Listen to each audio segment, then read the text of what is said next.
You, John Fitzgerald Kennedy, do solemnly swear I, John Fitzgerald Kennedy, do solemnly swear that you will faithfully execute the office of President of the United States that I will faithfully execute the office of President of the United States and will, to the best of your ability, and will, to the best of my ability, preserve, protect, and defend the Constitution of the United States. preserve, protect, and defend the Constitution of the United States. So help you God.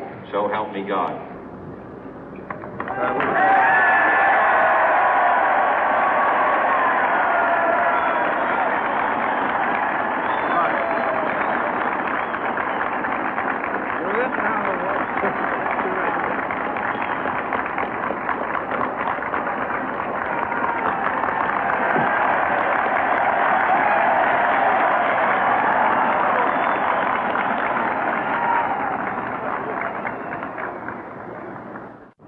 Vice President Johnson, Mr. Speaker, Mr. Chief Justice, President Eisenhower, Vice President Nixon, President Truman, Reverend clergy, fellow citizens.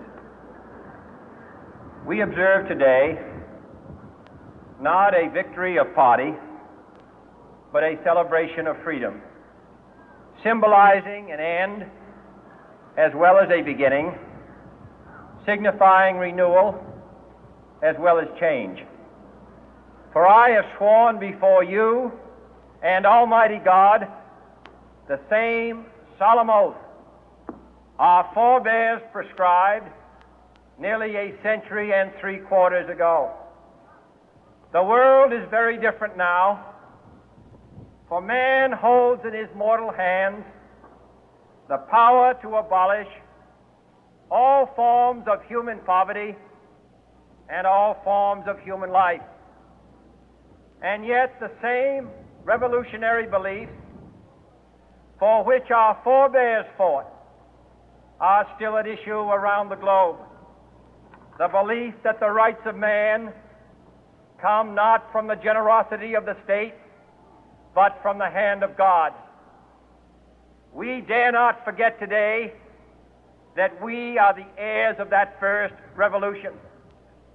Let the word go forth from this time and place to friend and foe alike that the torch has been passed to a new generation of Americans born in this century, tempered by war, disciplined by a hard and bitter peace, proud of our ancient heritage, and unwilling to witness or permit the slow undoing of those human rights to which this nation has always been committed and to which we are committed today at home and around the world.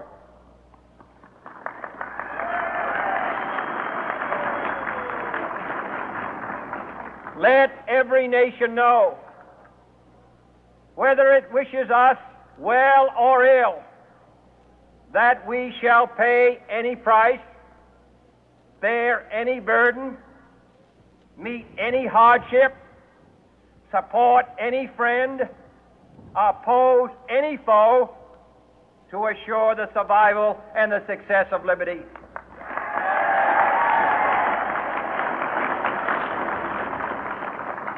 This much we pledge and more. To those old allies whose cultural and spiritual origins we share, we pledge the loyalty of faithful friends.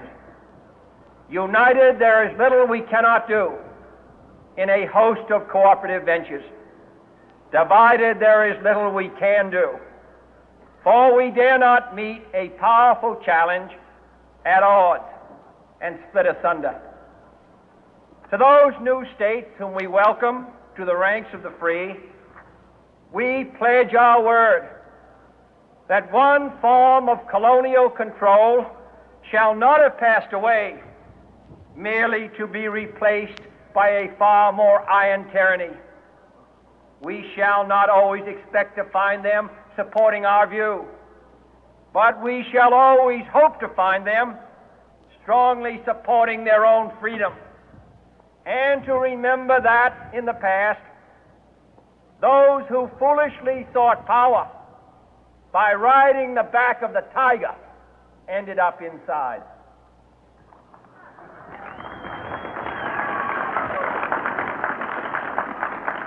To those people in the huts and villages of half the globe struggling to break the bonds of mass misery, we pledge our best efforts to help them help themselves for whatever period is required, not because the communists may be doing it, not because we seek their votes, but because it is right.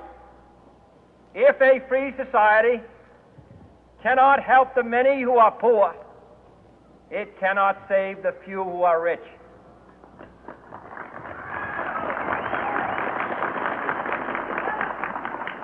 To our sister republics south of our border, we offer a special pledge to convert our good words into good deeds, in a new alliance for progress, to assist free men and free governments in casting off the chains of poverty. But this peaceful revolution of hope cannot become the prey of hostile powers. Let all our neighbors know that we shall join with them to oppose aggression or subversion anywhere in the Americas. And let every other power know that this hemisphere intends to remain the master of its own house.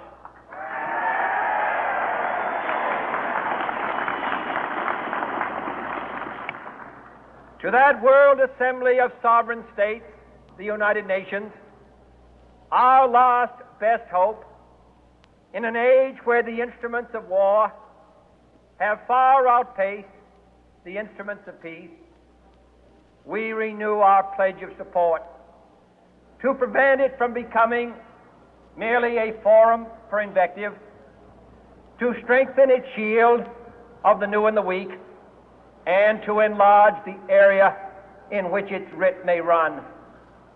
Finally, to those nations who would make themselves our adversary, we offer not a pledge, but a request that both sides begin anew the quest for peace.